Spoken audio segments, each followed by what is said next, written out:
नमस्कार दोस्तों, स्वागत है आपका स्टडी फॉर सिविल सर्विसेज में। वीडियो को पूरा देखिए। कोई भी आपका फीडबैक है, कोई सजेशन है, तुरंत वीडियो में कमेंट करके जरूर बताइए। अच्छा लगे तो वीडियो लाइक जरूर कर लीजिए और ऐसे वीडियो लगातार फ्री में पाने के लिए चैनल को तुरंत सब्सक्राइब कर लीजिए और बेल आइकन को जरूर टैप कर लीजिए ताकि आगे भी सारे वीडियो आपको मिलते रहे। यूट्यूब में फॉलो करते हैं तो प्लीज ये वाला फ्री टेलीग्राम चैनल जरूर ज्वाइन कर लीजिएगा। सारे नोटिफिकेशन, सारे अपडेट यहीं पे आते हैं, ध्यान रखिएगा। स्टडी फॉर सिविल सर्विसेज का कोई भी पेड ग्रुप अगर आपको ज्वाइन करना है तो सिर्फ 856480560660897523864455 यही नंबर है हमारे, सिर्फ जहां पे कॉल या व्हाट्सएप कर सकते हैं।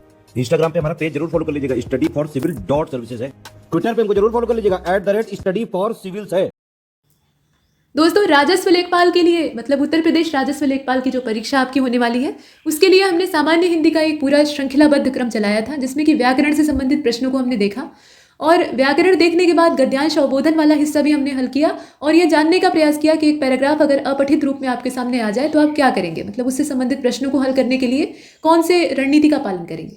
अब यहाँ पर हम ये देखेंगे कि कुछ प्रीवियस ईयर क्वेश्चंस हैं जो कि विगत परीक्षाओं में पूछे गए। ये 2015 वाली परीक्षा है जो कि सितंबर में हुई थी और इसमें जो हिंदी के प्रश्न दे रखे हैं उन्हें हम हल कर पा रहे हैं अथवा नहीं। तो देखिए, प्रीवियस ईयर क्वेश्चन पेपर जो होता है ना वो सबसे अच्छा मार्गदर्शक आपका होता है। किसी भी कंपटीशन में अगर आप उतरने जा रहे हैं तो दो चीज़ें आपके पास अनिवार्य रूप से होनी चाहिए और सबसे पहले शुरुआत उसी से आपको करनी है, सिलेबस। और सिलेबस को समझा तो उसके बाद जो विगत वर्षों के प्रश्न पत्र हैं उनसे आप सहारा लीजिए, तब जाकर किसी तीसरी किताब का आप सपोर्ट लेना प्रारंभ करिए या किसी कोचिंग का सपोर्ट लेना प्रारंभ करिए। पहले दो चीज़ों को फोकस करिए। तो ये प्रीवियस ईयर क्वेश्चन पेपर है, मदद करेगा आपकी, ध्यान से देखिएगा। उसका हृदय इतना कोमल है कि मित्र तो क्या वह अपने, अब इसके बाद ब्लैंक स्पेस है, को भी चोट नहीं पहुंचा सकता।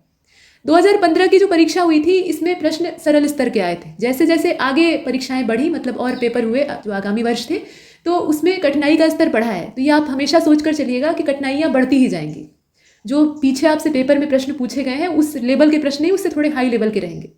तो यहाँ आप समझ सकते हैं क्या होगा। मित्र का विलोम क्या है? शत्रु है। तो ये एक तरह से आपसे विलोम शब्द की पूछताछ की गई कि मित्र तो क्या वह अपने शत्रु को भी चोट नहीं पहुंचा सकता। टी वाला हो गया। और देखिए इसमें और भी प्रश्न है। देश रक्षा के लिए प्रत्येक नागरिक को उद्यत रहना चाहिए। उद्यत मतलब तैयार। अरविंद शब्द का पर्यायवाची बताइए। तो केवड़ा नहीं होता, केवड़ा खुद अलग एक फूल है, गुलाब आप जानते ही हैं, और कल्प वृक्ष या हरसिंगार के पौधे को कहा जाता है। तो इसमें अरविंद का क्या बचता है? फिर कमल बचता है। अरविंद जो है वो लाल रंग के कमल को कहा जाता है। इसके बाद अब प्रश्न संख्या 4 और 5 में क्या रखा हुआ है? तो सही वाक्य का आपको चयन करना है। मतलब वाक्य और वर्तनी शुद्धि वाला सेगमेंट यहाँ पर काम करने लगा है।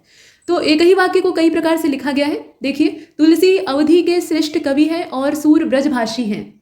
फिर तुलसी और सूर अवधि और ब्रजभाषी के श्रेष्ठ कवि। तुलसी और सूर क्रमशः अवधि और ब्रजभाषा के श्रेष्ठ कवि हैं और तुलसी अवधि के श्रेष्ठ कवि और ब्रजभाषा के सूर हैं। तो यहाँ हमें कोई काव्यात्मक शैली तो अपनानी नहीं है, हमें शुद्ध व्याकरण के तरीके से क्रमबद्ध वाक्य को रखना है, मतलब क्रम विन्यास का भी पालन करना है, वर्तनी भी देखनी है।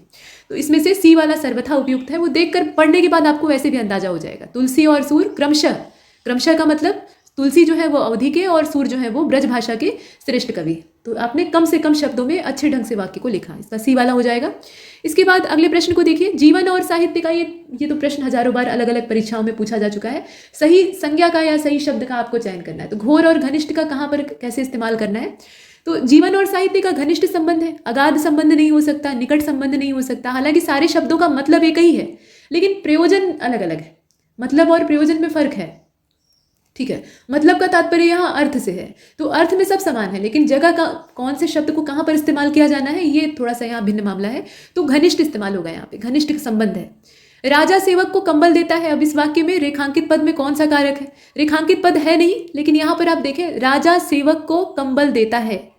ये जो को है ना, ये विभक्ति चिन्ह है, इससे आप पहचानिए। तो ये कर्म कारक है, कर्ता ने कर्म को, ठीक। तो कर्म को, अब यहाँ पे सेवक को, कर्ता कौन है? राजा है, और कर्म कौन है? सेवक है। इसके बाद आगे चलते हैं, अगले वाले प्रश्न को देखिए। यहाँ पर कहा गया कि 7वां और 8वां जो है उसमें लोकोक्ति और मुहावरे से संबंधित आपसे प्रश्न पूछा गया है। तो खिसियानी बिल्ली खंभा नोचे, मतलब है कि किसी बात पर शर्मिंदा होकर बेकार का क्रोध दिखाना, मतलब गुस्सा जाहिर करना। और काठ की हांडी बार बार नहीं चढ़ती, मतलब छल कपट का व्यवहार कुछ दिनों का होता है, स्थायी नहीं होता। खूंटी का बहुवचन क्या होगा? खूंटियाँ हो जाएगा। ये बहुवचन और एक वचन आपने पढ़ा था तो उसमें ये देखा कि कुछ शब्द जो है वो एक वचन की ही अवस्था में होते हैं और कुछ शब्द जो है वो बहुवचन की ही अवस्था में होते हैं और कुछ जो है वो एक वचन बहुवचन दोनों में पाए जाते हैं। तो ऐसे शब्दों को आपको अलग करना आना चाहिए। फिलहाल खूंटी का खूंटियाँ हो जाएगा। इसके बाद अनेकार्थी को देखिए। तो अज, यहाँ देखिए अज जो शब्द है ना, इसका एक अर्थ होता है अजन्मा, मतलब जो जन्म न लिया हो। तो ईश्वर, ठीक, तो वैसे भी आपका निकल गया। अज का शाब्दिक अर्थ तो अजन्मा होता है, लेकिन अज जो है ये ईश्वर को भी कहा जाता है। यहाँ बकरा दिया होता है तो बकरे को भी कहा जाता है, ब्रह्मा जी दिए होते तो ब्रह्मा जी को भी कहा जाता है। इसके बाद आगे चलते हैं। यहाँ देखिए 11वें प्रश्न को, निम्नलिखित में से कौन सा शब्द वर्तनी के दृष्टिकोण से सही है? तो प्रतिनिधि होता है, मतलब मात्रा यहाँ जो ई की लगेगी सब पर छोटी मात्रा लगेगी।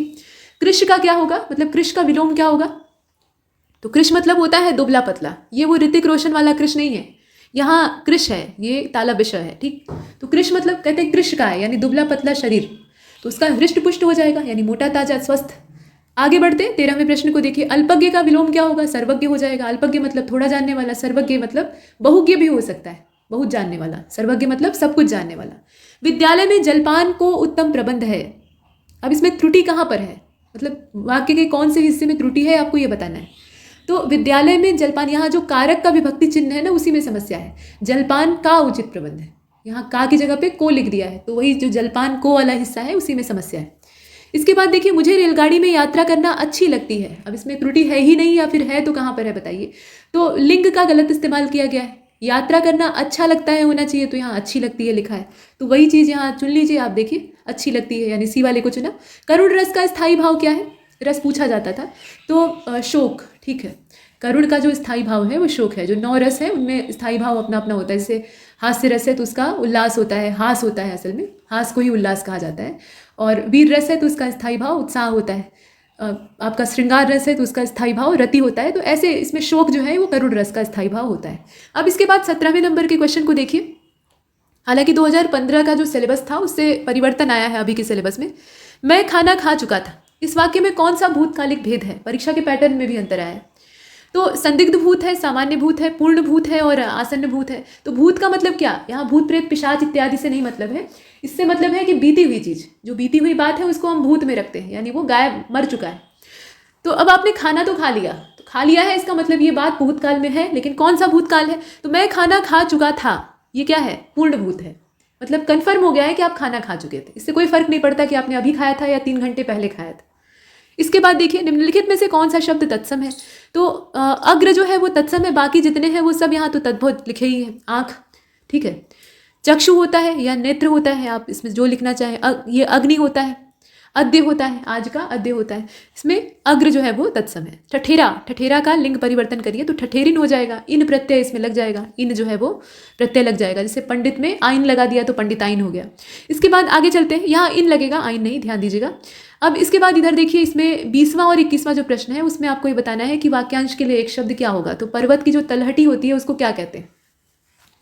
पर्वत की जो तलहटी होती है उसको घाटी कहा जाता है, उपत्यका नहीं कहते हैं। उपत्यका पर्वत के ऊपरी हिस्सों में पाई जाती है। और कंजूसी से धन व्यय करने वाला जो है वो कृपण होता है। ठीक, कंजूसी से धन व्यय करने वाला कृपण होता है। इसके बाद और देखिए, निम्नलिखित में से कौन सा तद्भव शब्द है? तो इसमें पूछा गया अब अमीय, उलूक, इष्टिका और कुपुत्र। अब इसमें जो सही बताया गया है वो असल में खुद तत्सम है। कुपुत्र आपका तत्सम है, कपूत तद्भव होता है। बाकी उलूक जो है वो भी तत्सम है। इष्टिका ईंट को कहा जाता है तो ये भी तत्सम है। अमीय जो है ना यही आपका तद्भव है। ठीक, अमी, अमीय, ये सब। इसके बाद देखिए देशांतर, देशांतर यानी देशों के बीच का अंतर। अब ये कौन सा समास है? तो कर्मधारय है, तो आप समास की पहचान जानते हैं तो 2 मिनट आपको नहीं लगेगा, सामान्य ही पूछा गया है, बहुत उलझाऊ नहीं। इसके बाद देखिए, अंबर पनघट में डुबो रही ताराघट उषा नागरी, बीती विभावरी जागरी, जयशंकर प्रसाद की कविता है। तो इसमें कौन सा अलंकार है? रूपक अलंकार है। ठीक है, अलंकार की पहचान। अब अलंकार नहीं पूछा जाता है, पहले पूछा जाता था, तो जो प्रश्न इससे संबंधित है उसको वैसे से पढ़ के आगे निकल जाइए। इसके बाद देखिए, निर्धन में कौन सी संधि है? तो निर्धन जो है ये निह और धन से बना है, और निह मतलब ऐसे, ये। ठीक, तो ये जब ये वाला आप चिन्ह देखें, मतलब विसर्ग का चिन्ह देखें, तो अपने आप चुन लीजिए, विसर्ग संधि होगी, सिंपल है। इसके बाद आगे बढ़ते हैं। अब देखिए, राजस्व लेखपाल का अगला जो प्रश्न पत्र का ढांचा है, इसमें लिखा हुआ है कि वह अगले वर्ष आएगा। इस वाक्य में कौन सा कारक है? वह अगले वर्ष आएगा, तो संबंध कारक है, संबंध दर्शाया गया है। उदय शब्द का विलोम क्या है? तो उदय का अस्त होता है, सिंपल है, इसमें ज़्यादा आपको मेहनत भी नहीं करनी है। निम्नलिखित में से किस वाक्य में भविष्यकाल है? तो देखिए, अभी तो पहचानना आसान है। मैं आपकी प्रतीक्षा करूंगा, मैंने एक पेड़ काट लिया। ठीक, काट लिया था, इसका मतलब तो पीछे का समय है। पुस्तक पढ़ने वाला था, मैंने पुस्तक, इसमें लिखा हुआ है कि मैं पुस्तक पढ़ने वाला था, यानी बीते हुए समय में मैंने सोचा था कि इस पुस्तक को पढ़ूंगा लेकिन पढ़ा नहीं।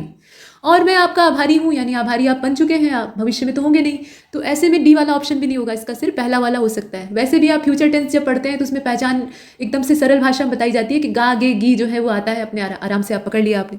इसके बाद देखिए लोकोक्ति और मुहावरे वाले सेगमेंट को, तो ऊँट के मुंह में जीरा बहुत ही कॉमन मुहावरा है। इसका मतलब है कि बहुत ज़्यादा खाने वाले को बहुत कम दे देना, या अत्यधिक आवश्यकता पे अत्यल्प सामान उपलब्धि, ये भी कहा जा सकता है।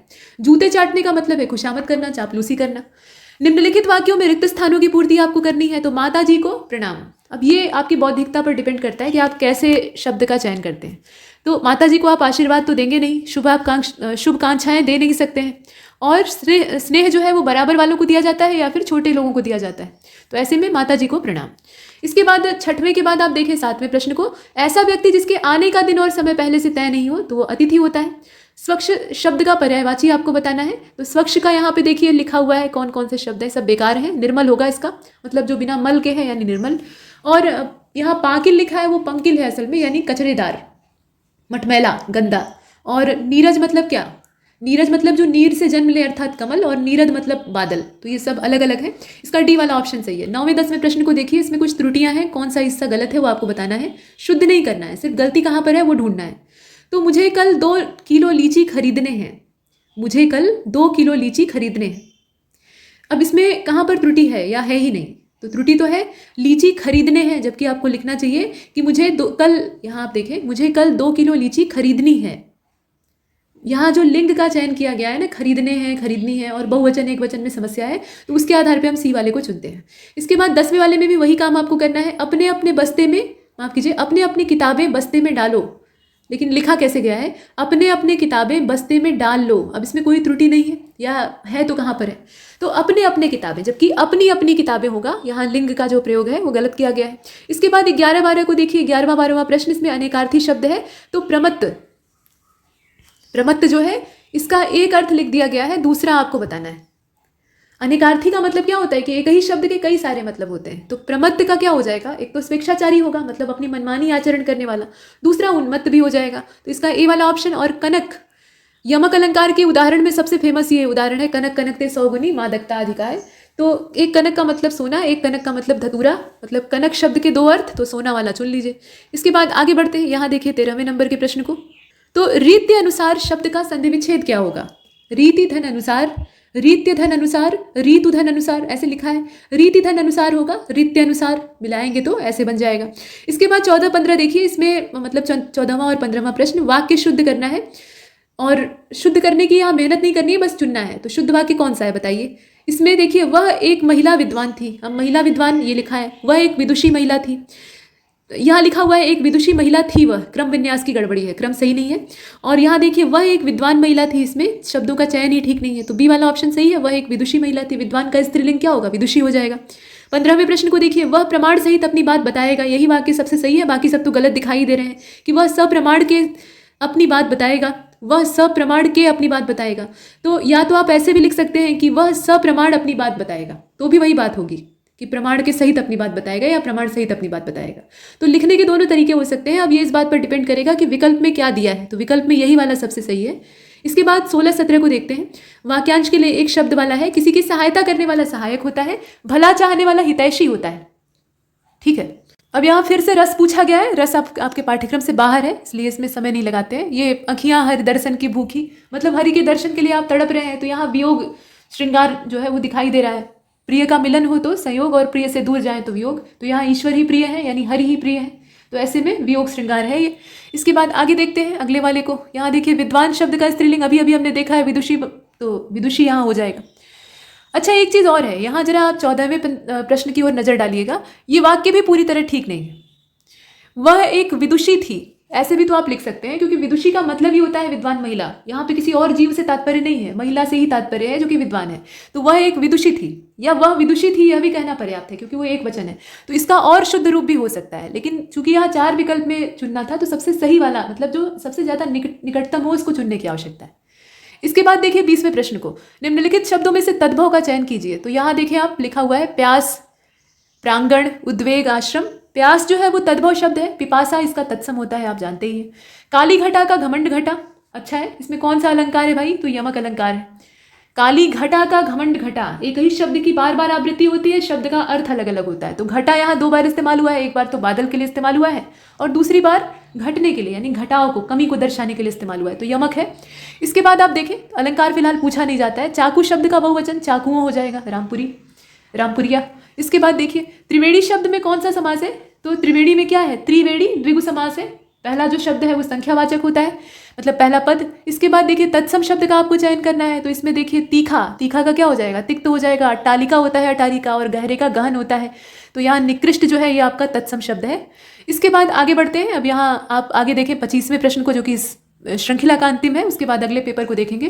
तो यहाँ मोटे छपे शब्द की शुद्ध वर्तनी कौन सी है, तो अत्यधिक लिखा हुआ है, अत्याधिक लिखा हुआ है, अत्याधिक। इसका शुद्ध रूप क्या होगा, अत्यधिक होगा, य पे आ की मात्रा नहीं होगी। इसके बाद फिर अगले पेपर की ओर नजर डालिए। यहाँ देखिए बच्चे बस से पाठशाला जाते हैं, स्कूल बस आती है, स्कूल ले जाती है, स्कूल को पाठशाला कहा जाता है। अब इसमें कौन सा कारक है, तो ध्यान से देखिए कि विभक्ति चिन्ह कौन सा आया है। बच्चे बस से पाठशाला जाते हैं, से यहाँ पर विभक्ति चिन्ह है। तो अब से विभक्ति चिन्ह जो है वो 2 अलग अलग कारकों के लिए इस्तेमाल होता है, लेकिन इसमें क्या होगा, करण कारक होगा, क्योंकि बच्चे जो है वो बस के माध्यम से पाठशाला जाते हैं। तो आपको ये देखना पड़ेगा, सिर्फ विभक्ति चिन्ह से ही काम नहीं चलेगा, नहीं तो करण और अपादान में आप कंफ्यूज हो जाएंगे। यहाँ आपको उसकी पूरी परिभाषा पढ़नी पड़ेगी। इसके बाद आप देखिए वाचस्पति किस समास का समस्त पद है, तो ये तत्पुरुष समास है, और तत्पुरुष के भी जो प्रकार है उसमें ये अलुक तत्पुरुष है, वाचस्पति। इसके बाद आगे बढ़ते हैं। यहाँ आप देखें वह लाचार है क्योंकि वह अंधा है, वह लाचार है क्योंकि वह अंधा है। तो यहाँ आपका कौन सा अव्यय है, कारणवाचक अव्यय है, और उसको कहते हैं क्योंकि। ठीक, क्योंकि जो शब्द है ना वो यहाँ पे अव्यय है, और वो कैसा अव्यय है, कारणवाचक है। इसके बाद पर्यायवाची शब्द चुनिए। तो समुद्र को क्या कहा जाता है, विश्वंभर कहा जाता है, उदक कहा जाता है, तुंग कहा जाता है, क्या कहते हैं, तो अर्णव कहते हैं। अर्णव गोस्वामी आपको याद आ रहे होंगे। इसके बाद सौदामिनी, सौदामिनी विद्युत को कहा जाता है, बिजली। इसके बाद और भी है, चलिए देख लेते हैं। संरचना शब्द के लिए पर्याय कौन सा अनुचित है, यानी सही नहीं है, तो संरचना को संघटना भी कहा जाता है, रचना विन्यास भी कहा जाता है, उद्भावना भी कहा जाता है, लेकिन विरचित नहीं कहा जाता। विरचित मतलब रचा गया। इसके बाद रौद्र रस का स्थायी भाव, रस पूछा नहीं जाता है, छोड़ दीजिए। ठीक, क्रोध होता है वैसे। और छंद, जिस छंद का पहला और अंतिम शब्द एक जैसा होता है वो कुंडलियाँ होता है। छंद जो होते हैं जैसे हरिगीति का छंद है, दोहा छंद है, तो इनके आपको प्रकार यहाँ पे बताने पड़ते थे। इसके बाद यहाँ लिखा हुआ है सच्छास्त्र, इसका विच्छेद आपको करना है। तो सत और शास्त्र, ठीक, यहाँ जो त में हलंत लगा था उसको हटा के आधा च लगा दिया गया, आधा च और छ लगा दिया गया, मतलब ये इसमें एक्स्ट्रा आ गया है। उसकी जगह हमने रिप्लेस किसको किया है, ये त पे जो हलंत था इसको, और उसके साथ साथ ये जो तालब्य श था ये भी यहाँ से गायब हो गया है। इसके बाद आगे चलते हैं। देखिए कौटिल्य का विलोम शब्द क्या है, तो आर्जव हो जाएगा। कौटिल्य मतलब कूटनीतिज्ञ, आर्जव मतलब सीधा साधा, बिना किसी कूटनीति के, यानी एकदम सीधे मस्तिष्क वाला। इसके बाद देखते हैं आगे, अब पढ़कर क्या होगा। परीक्षा से एक दिन पहले लोग यही कहते हैं अब पढ़ कर क्या होगा, जबकि सही बात यह है कि एग्जाम से कुछ घंटे पहले भी अगर पढ़ लीजिए तो वो कभी कभी काम आ जाता है। तो ये पूर्वकालिक क्रिया है, अब पढ़ कर क्या होगा। किस वर्ण का उच्चारण का कंठ स्थान तालु है, तो ये आपको पता होना चाहिए कि कौन कौन से जो शब्द हैं, माफ कीजिए, कौन कौन से जो वर्ण हैं वो तालु से उच्चारित होते हैं, कौन से आपके ओष्ठ वर्ण हैं, कौन से दंत्य हैं, कौन से मूर्धा से उच्चारित होते हैं, मतलब मूर्धन्य है, कौन से तालव्य है, ये सब पता होना चाहिए। तो देखिए इसमें ए जो है ना ये कंठ से उच्चारित होता है, लेकिन यहाँ देखिए दिया क्या है, कंठ तालु, यानी कंठ और तालु दोनों का सहयोग लगता है, तो ये ए है। ठीक, मतलब तालु का भी आप सहारा लेते हैं प्लस गले से आवाज निकालते हैं। इसके बाद आगे देखें 13वें प्रश्न को, शुद्ध वाक्य का आपको चयन करना है। तो माता पिता की शुश्रूषा करनी चाहिए, सेवा करनी चाहिए, रोगी की शुश्रूषा की जाती है जो बीमार होता है। तूफान आने का संदेह है, संकेत है, लक्षण है, संदेह नहीं है। और इसके एकमात्र 2 कारण हो सकते हैं। जब एक ही मात्र है तो दूठे कहाँ से आ जाएगा, तो ये भी गलत है। इसका एकमात्र सी वाला सही है, जो लिखा है कि अनेक निरपराध दंड के भागी हुए। अगर यहीं पर लिखा होता है कि अनेक निरपराधी दंड के भागी हुए तो वो भी गलत हो जाता है, निरपराध होता है, सही दिया है। जुगुप्सा, अब ये नहीं पढ़ना है आपको तो छोड़ दीजिए, विभत्स इसका स्थायी भाव होता है। जुगुप्सा जो है वो असल में स्थायी भाव है, और रस जो है वो विभत्स है, मतलब जिसको देखकर घिन आए। निष्कलंक का सही संधि विच्छेद कौन सा है, तो देखिए यहाँ ये लिखा हुआ है अलग अलग, मतलब संधि विच्छेद करके आपको दिया हुआ है। निह अलग है और कलंक अलग है, जब आप मिलाएंगे तो ये क्या बन जाएगा, निष्कलंक हो जाएगा। यहाँ पे मूर्धन्य श आधी अवस्था में आ जाएगा, और ये जो विसर्ग है इसको हटा देंगे, तो विसर्ग संधि है, निष्कलंक इसका संयुक्त रूप होगा। इसके बाद देखते हैं आगे, तो पीढ़ी दर पीढ़ी चला आने वाला, वाक्यांश के लिए एक शब्द है, पीढ़ी दर पीढ़ी चला आने वाला, इसके लिए समुचित शब्द कौन सा है, तो अन्वयागत, अन्वयागत कहा जाता है इसको, जो पीढ़ी दर पीढ़ी चला है। पवन का संधि विच्छेद कौन सा है? तो पो धन अन, ठीक है। इसके बाद आगे बढ़ते हैं। यहाँ पर संकर शब्द कौन सा है ये आपको बताना है। संकर शब्द का मतलब है कि दो अलग अलग शब्दों के मिलने से बनता है और वो दोनों ही शब्द आपस में घुलते नहीं हैं, अलग अलग दिखाई देते हैं। तो नारिकेल है, आतिशबाजी है, लफंगा है और चुगलखोर है। तो चुगलखोर आपका संकर शब्द है। अवनी का विलोम शब्द क्या है? आकाश हो जाएगा, जिसको कि यहाँ अंबर दिया है तो भी ठीक है। और देखिए 20वें प्रश्न में कहा गया कि कौन सा व्यंजन जो है वो संघर्षी है, तो ह जो है वो संघर्षी है। अब ये सब व्यंजनों के प्रकार और स्वरों के प्रकार आपको मालूम होने चाहिए। शुद्ध वाक्य का चयन करिए। देखिए वीडियो श्रृंखला की एकदम शुरुआत में जो स्वर और व्यंजन से संबंधित सूचनाएं दी गई हैं उसको एक बार देख लीजिएगा। शुद्ध वाक्य का चयन करना है, तो इसमें एक वाक्य दिया है, इस ग्रंथ का निर्माण तुलसीदास ने किया था। समाज की वर्तमान दशा चिंताजनक है। मैंने तरह तरह के रेशम के कपड़े पसंद किए और तुम्हारी दृष्टि तुम्हारी पुस्तक पर होनी चाहिए। अब इसमें देखिए, बताइए कि शुद्ध कौन सा है। पहला वाला है कि इस ग्रंथ का निर्माण तुलसीदास ने किया था, इस ग्रंथ की रचना तुलसीदास ने की थी। समाज की वर्तमान दशा चिंताजनक है, तो समाज की दशा चिंताजनक है। जब वाक्य आपका प्रेजेंट टेंस में है तो वर्तमान अलग से लिखकर दिखाने की क्या आवश्यकता है, तो बी वाला भी गलत है। मैंने तरह तरह के रेशम के कपड़े पसंद किए, तो मैंने रेशम के कपड़े पसंद किए, ये शुद्ध इसका रूप होगा। ठीक, मैंने तरह तरह के रेशम के कपड़े पसंद किए, तो इसमें आपका शुद्ध तरीका क्या होना चाहिए कि मैंने रेशम के कपड़े पसंद किए। तो एक से ज़्यादा पसंद किए तो तरह तरह के हो ही जाएंगे। तुम्हारी दृष्टि तुम्हारी पुस्तक पर होनी चाहिए, तुम्हारी दृष्टि पुस्तक पर होनी चाहिए। अनावश्यक रूप से सर्वनाम का इस्तेमाल अगर किया जाता है तो भी ये गलत होता है। तो अब समस्या ये है कि ये चारों वाक्य ही सही नहीं दिखाई दे रहे हैं, सब में कुछ ना कुछ ऐब है। तो ऐसे में हमें जो सबसे निकटतम होगा वो चुनना होगा। ऐसे संदिग्ध प्रश्न जो होते हैं उसमें लोग कंफ्यूज होते हैं और इसमें उत्तर भी बहुरंगे दिखाई देते हैं। तो इसमें सबसे ज़्यादा सही आपका सी वाला है, मतलब बाकियों की तुलना में। मैंने तरह तरह के रेशम के कपड़े पसंद किए, तुलनात्मक रूप से बाकियों के सही है, एकदम से शुद्ध है ये भी बात नहीं है। इसके बाद 22वें को देखते हैं। शुद्ध वाक्य का इसमें चयन करना है, तो मध्यकालीन युग में वक्ताओं की बहुत उन्नति हुई, ये दिया है। साहब ने कहा है कि किसी को अंदर ना आने दिया जाए, और इस समय मोहन की आयु 20 वर्ष है, वे चाहे भले ही ना आए पर तुम्हें आना होगा। इसमें क्या है कि जो बी वाला ऑप्शन है वही सही है, बाकी सब गलत है। जैसे कि मध्यकालीन युग में वक्ताओं की बहुत उन्नति हुई, मध्यकाल में वक्ताओं की बहुत उन्नति हुई, या फिर आप लिखिए कि मध्य युग में वक्ताओं की बहुत उन्नति हुई। कालीन और युग एक ही बात है। इसके बाद इस समय मोहन की आयु तो पूरा जीवन काल होता है, जो आयु का चरण आप इस समय जी रहे हैं वो अवस्था होती है, तो 20 वर्ष की अवस्था उसकी है। वे चाहे भले ही ना आए पर तुम्हें आना होगा, ये भी वाक्य गलत है। ठीक, इसमें गलती कहाँ है आप समझ रहे हैं? चाहे और भले दोनों का एक ही जगह इस्तेमाल कर लिया है, जबकि दोनों का जो कहने का तात्पर्य है वो एक ही है। तो आप ऐसे लिख सकते हैं कि वे चाहे ना आए पर तुम्हें आना होगा, या वे भले ही ना आए तुम्हें आना होगा पर तुम्हें आना होगा। ठीक, तो इस तरीके से वाक्य होगा। कुल मिलाकर ये दोनों एक साथ इस्तेमाल करके यहाँ गड़बड़ कर दिया है, बी वाला सही है इसका। 23 और 25, मतलब 23 से लेकर 25 तक हमें क्या करना है, इसमें ये पूछा गया है, पहले बताया गया है कि निम्नलिखित वाक्यों में उनके प्रथम और अंतिम अंश संख्या 1 से 6 के अंतर्गत दिए गए हैं। बीच वाले अंश य, र, ल, व बिना क्रम के हैं। अब इन चारों अंशों को क्रमानुगत रूप में आपको व्यवस्थित करना है। तो मजदूरों की बस्तियों में वहाँ के बेकार, देखिए इसमें वाक्य का आधा हिस्सा दे दिया है, ये आप देख रहे हैं। इसके बाद 4 ऑप्शन दिया है, जैसे कि या वहाँ के बेकार रहने वाले व्यक्तियों के अपेक्षाकृत अनजान होने से और कल्याणकारी कार्यकलापों के न होने से तथा मनोरंजन, शिक्षा इत्यादि की सुविधाओं के बिगड़ने की संभावना बनी रहती है। तो निश्चित रूप से ये बड़ा ही उलझाऊ है। तो एक जगह लिख लीजिएगा, कहीं जहाँ रफ वर्क का स्पेस होगा सारे वाक्य के टुकड़ों को लिख लीजिएगा और क्रम से बैठा कर देखिएगा कि कौन वाले सीक्वेंस में ये सही बैठता है। तो इसका जो सबसे सही क्रम मालूम होता है वो सी वाला है, र, व, ल, य, उसी के हिसाब से आप बैठा लीजिएगा। र वाला पहले रहेगा, उसके बाद फिर हम व वाले को लगाएंगे, उसके बाद फिर ल को लगाएंगे और लास्ट में हम लगाएंगे य को, और अंतिम में जो 6 वाला है वो रहेगा। मतलब बीच के जो है ना उन्हीं को आपको व्यवस्थित करना है। छठवां तो अपनी जगह पे है और पहला भी अपनी जगह पे है, जो अदला बदली होगी वो बीच वालों में होगी, तो इसका सी वाला ऑप्शन। इसके बाद अब 24वें में भी वही काम किया गया है। अपने सुधी पाठकों के लिए हम आज से, ये वाक्य है। और इसके बाद जो यहाँ य, र, ल, व दिया है ताकि इनकी ऐतिहासिक गरिमा अक्षुण्ण रहे। चंद्रकांता उपन्यास का एक अविकल रूप प्रस्तुत कर रहे हैं, किसी फिल्मी अनुवाद का परिवर्तित होकर नहीं, और नई पीढ़ी तक यह अपने मूल रूप में जाए, ऐसे करके ये वाक्य के टुकड़े दिए। और अंत में दे दिया है कि अतएव हमने इसको उसी रूप में रहने दिया है जैसे यह था। तो पहला नंबर जहाँ पड़ा है और छठवां नंबर जहाँ पड़ा है उसके साथ छेड़छाड़ नहीं करनी है, इसको आप छोड़ दीजिए। बाकी को जरा अरेंज करके देखिए सही क्रम क्या होगा। तो इसका जो सही क्रम है वो हो जाएगा, इसका देखिए ऑप्शन इधर दिया है, साइड में दिया है, इसका भी वही र, य, व, ल हो जाएगा। मतलब इसे अगर आप बैठाएं तो र पहले लिखेंगे, उसके बाद फिर य लिखेंगे, य वाला यानी ऊपर वाला, ऊपर का मतलब आप देख रहे हैं ये वाला, र के बाद य मतलब चंद्रकांता उपन्यास का अविकल रूप प्रस्तुत कर रहे हैं ताकि इसकी ऐतिहासिक गरिमा अक्षुण्ण रहे।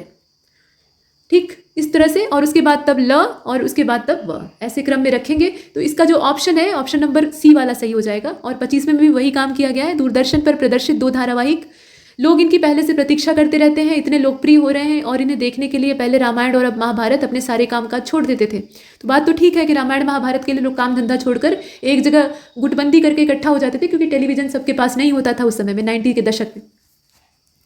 तो 80-90 के दशक की ये बात है, मतलब 90 के दशक की मूल रूप से है।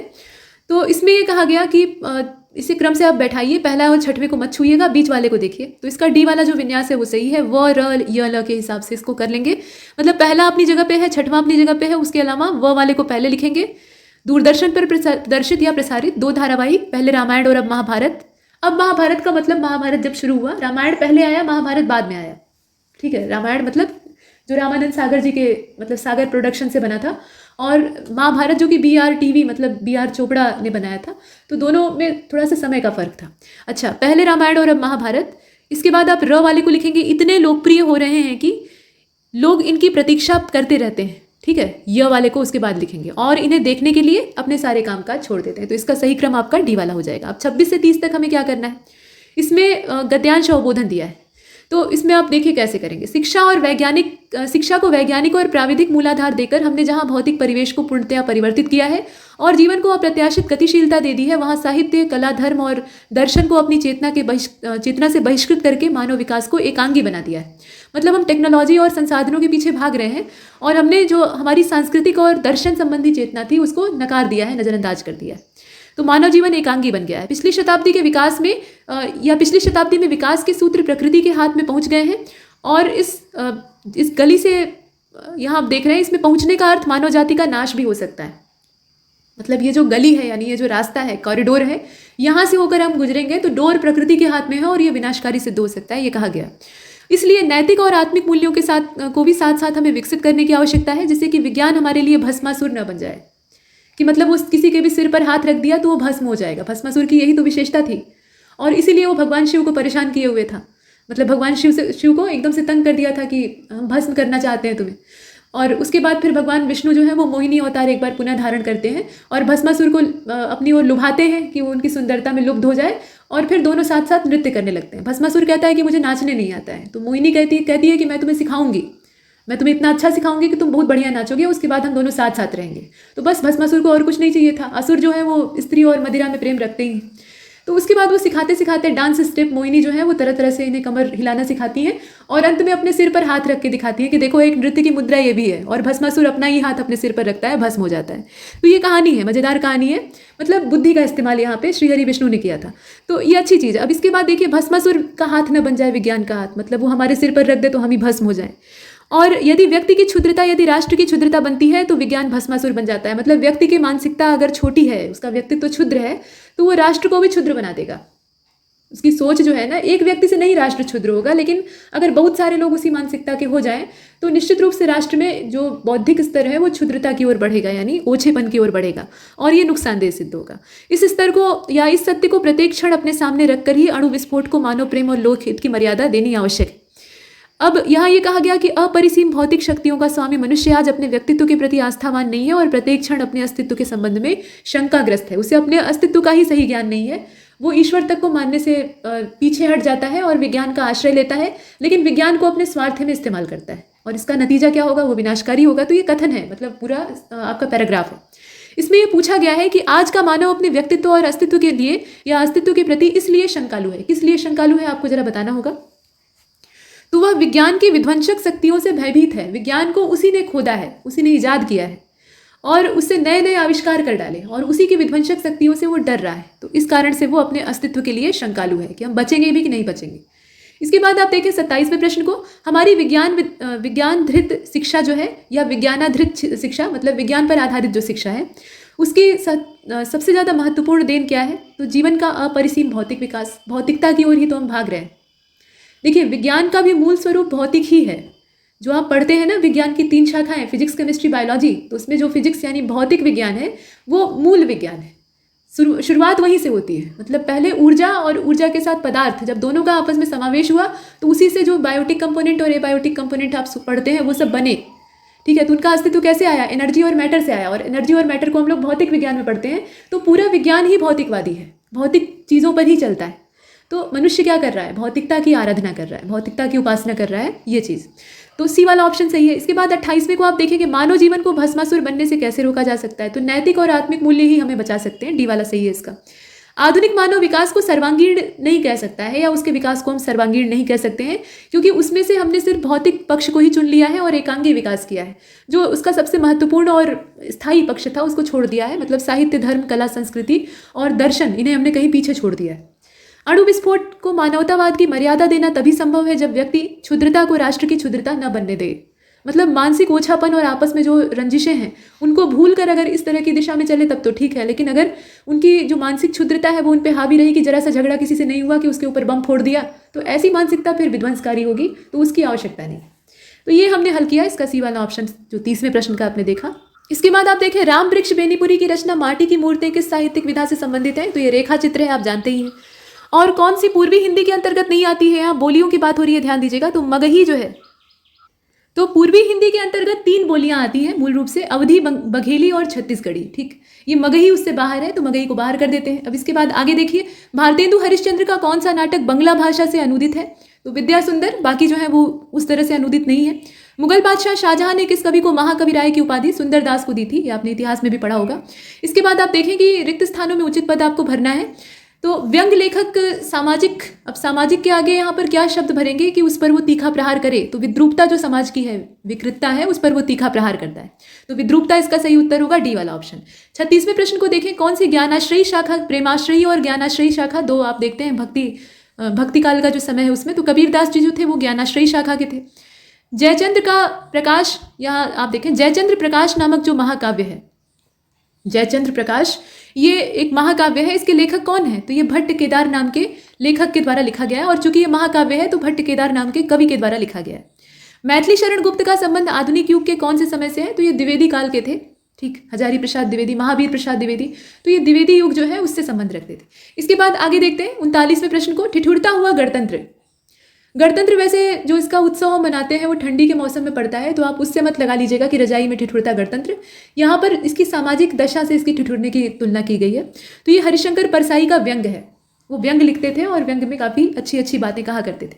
40वें प्रश्न को देखिए, यहाँ सूची मिलान आपको करनी थी। निर्मला है, मतलब रचना के नाम है, किस विधा की रचना है वो आपको बताना है। निर्मला, चिता के फूल, कफन, भारत दुर्दशा। तो निर्मला जो है वो उपन्यास है, आप जानते ही हैं। भारत दुर्दशा और कफन, कफन क्या है? कहानी है। तो इसे आप बहुत आराम से मैच कर सकते हैं, इसका डी वाला ऑप्शन होगा, सिंपल चीज़ें। अब यहाँ देखिए अगला पेपर है, लास्ट वाला।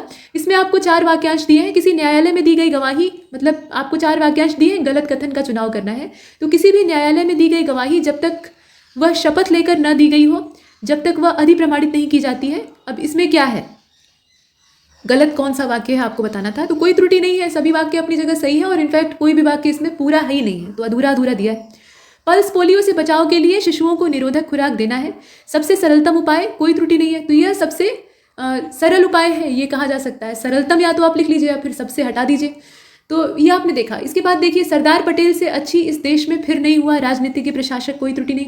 क्रम से आपको बैठाना है वो अलग चीज़ है, लेकिन यहाँ पर आपको सिर्फ गलती ढूंढनी है, तो क्रम विन्यास पे नहीं ध्यान देंगे, सिर्फ अशुद्धि। तो सरदार पटेल से अच्छा यहाँ पे होना चाहिए था, अच्छी लिख दिया है तो वो ए वाला गलत है। अब यहाँ सूची 1 और सूची 2, मतलब 1 और 2 करके लिस्ट दी हुई है, मिलान आपको करना है। तो एक तरफ रचनाएं और दूसरी तरफ प्रश्नकार है। नागमती का वियोग वर्णन, ब्रह्मराक्षस, झूठा सच, असाध्य वीड़ा।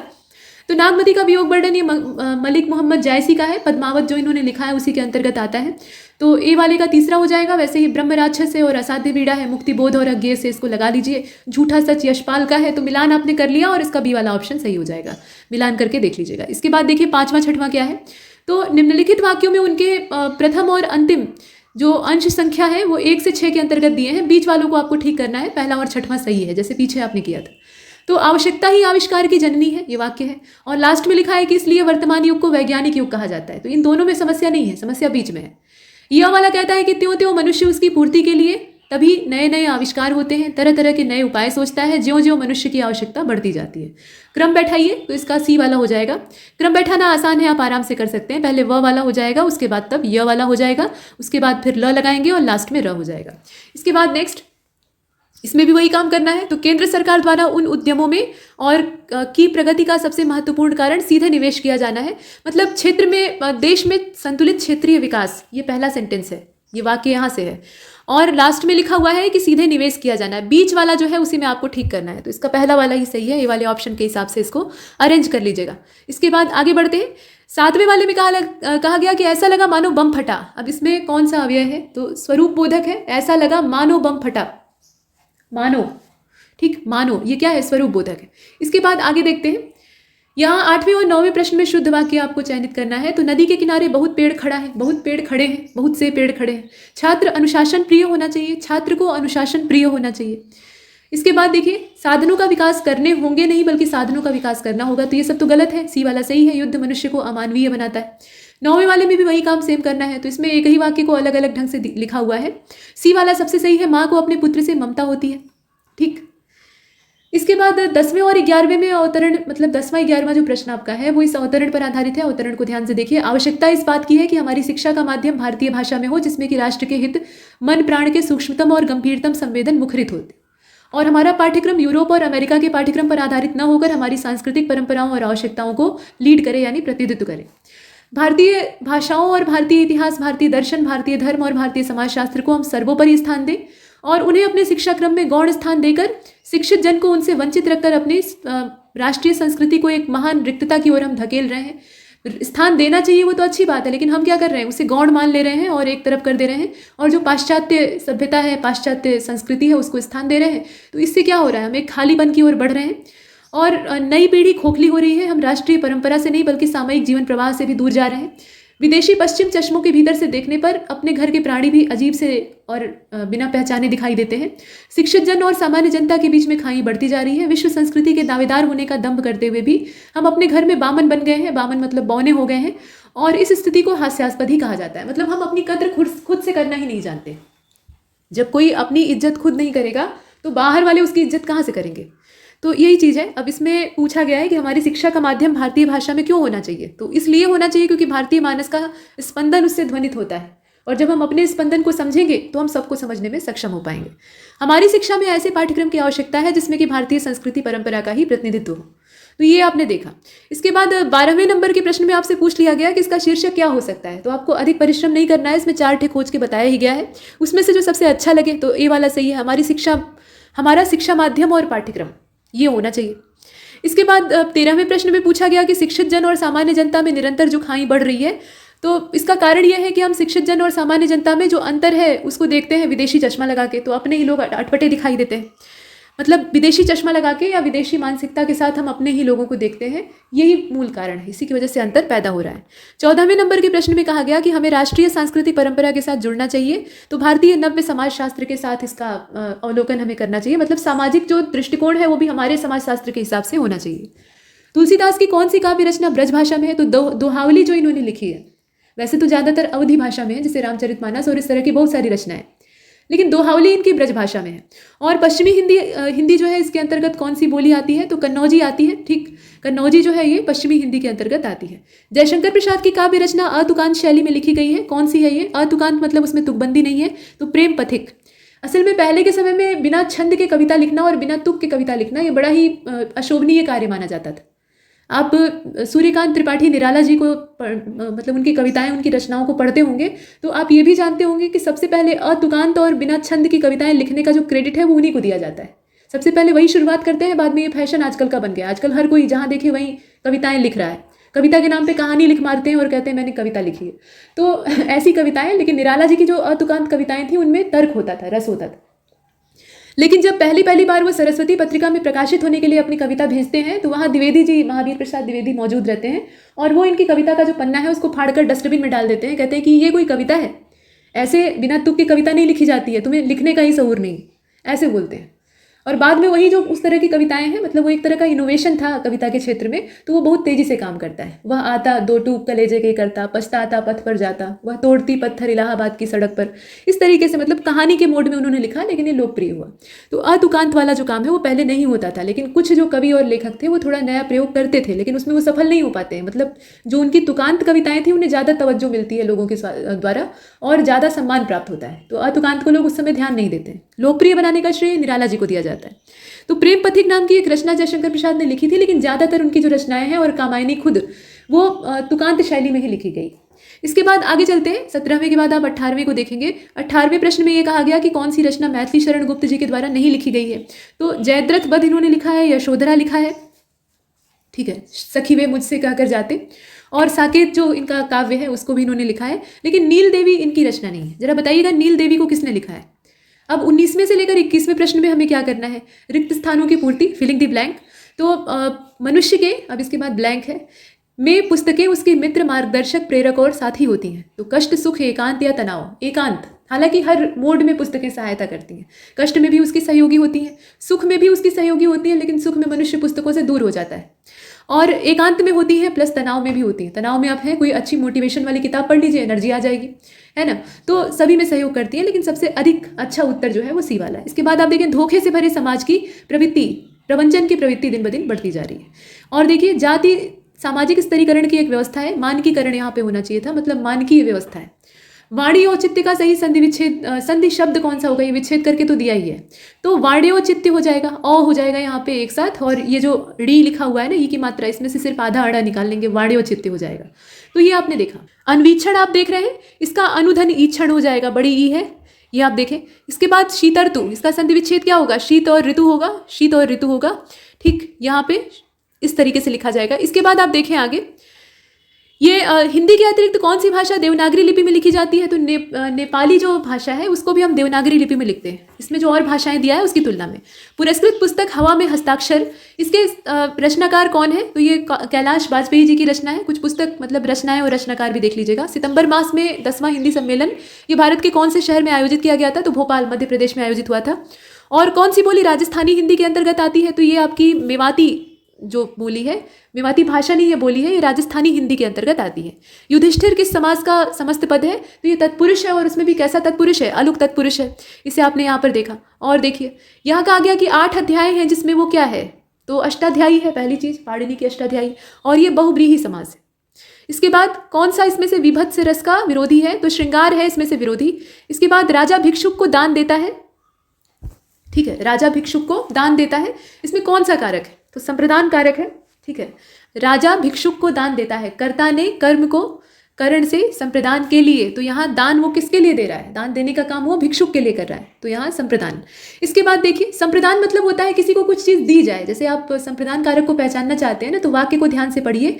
आपको अगर ऐसा एहसास हो कि कोई एक उसमें व्यक्ति है जो कि करता है, और वो किसी और व्यक्ति को या चीज़ को कोई वस्तु दान में दे रहा है, या कोई चीज़ दे रहा है, प्रदान कर रहा है, तो वहाँ संप्रदान हो जाएगा। तो यहाँ भिक्षा प्रदान किया जा रहा है ना, तो ये संप्रदान हो जाएगा। इसके बाद आप देखें सदैव, तो सदा धन यु, और यहाँ पे हमें करना क्या है, ये विरध, इसका जो मतलब सदैव का विलोम है वो चुनना है, तो ये विरध हो जाएगा।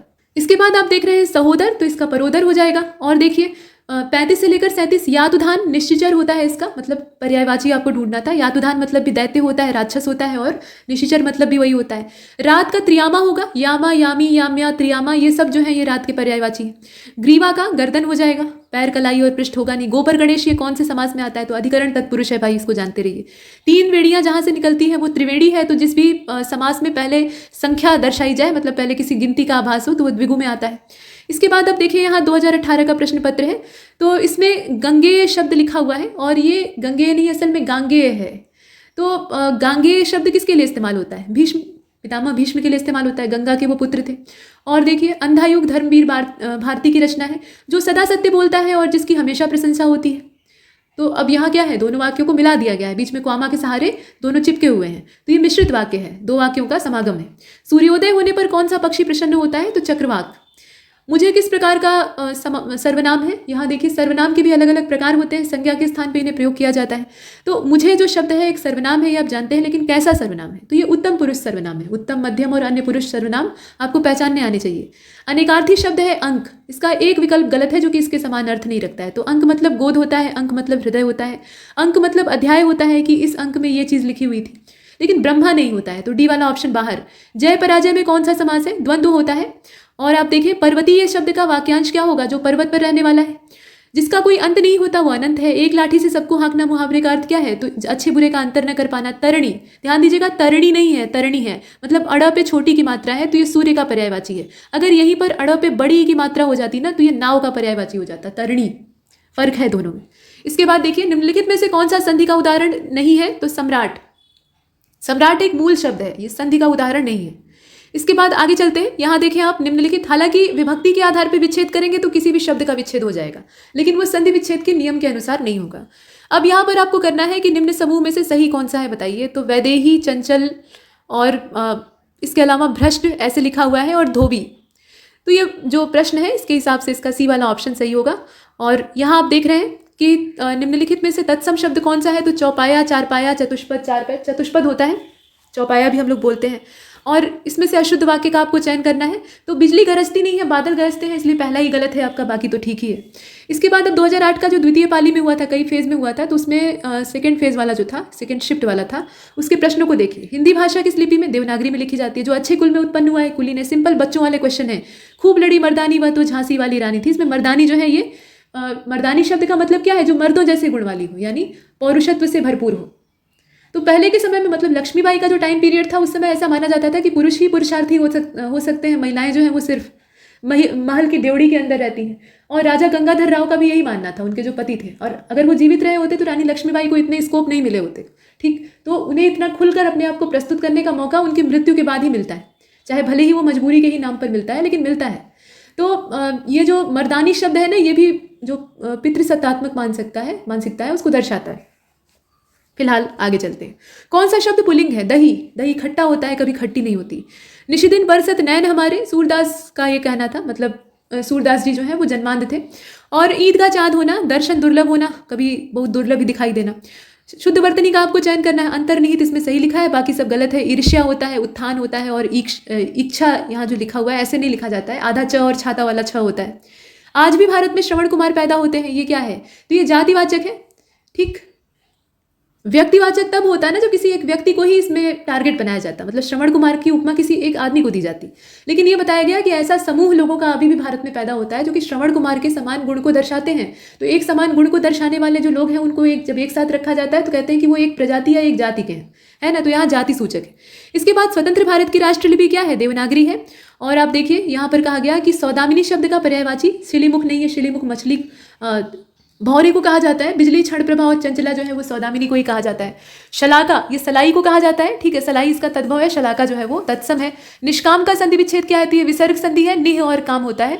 इसके बाद अशुद्ध वाक्य आपको छांटना है। तो प्रायः ऐसा होता है, शरीर के कई अंग होते हैं, पुस्तक दो, मुझे पुस्तक दो, हमारे से कोई काम नहीं होता, तो मुझसे कोई काम नहीं होता, ऐसे लिखना चाहिए। तो इसमें डी वाला ऑप्शन गलत है। लक्ष्य शब्द का अनेकार्थी नहीं है कुछ, तो निशाना, उद्देश्य, ध्येय ये सब होता है, लेकिन लाभ लक्ष्य का अनेकार्थी नहीं होता है।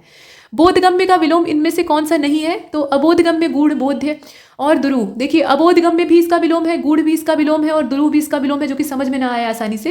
लेकिन बोध्य का मतलब खुद ही बोधगम्य होता है, वो समानार्थी है, विलोम तो है नहीं, तो सी वाले को चुन लिया। यहाँ पर हमारा ये क्रम समाप्त होता है और आगामी परीक्षा के लिए बहुत सारी शुभकामनाएं। तब तक के लिए नमस्कार।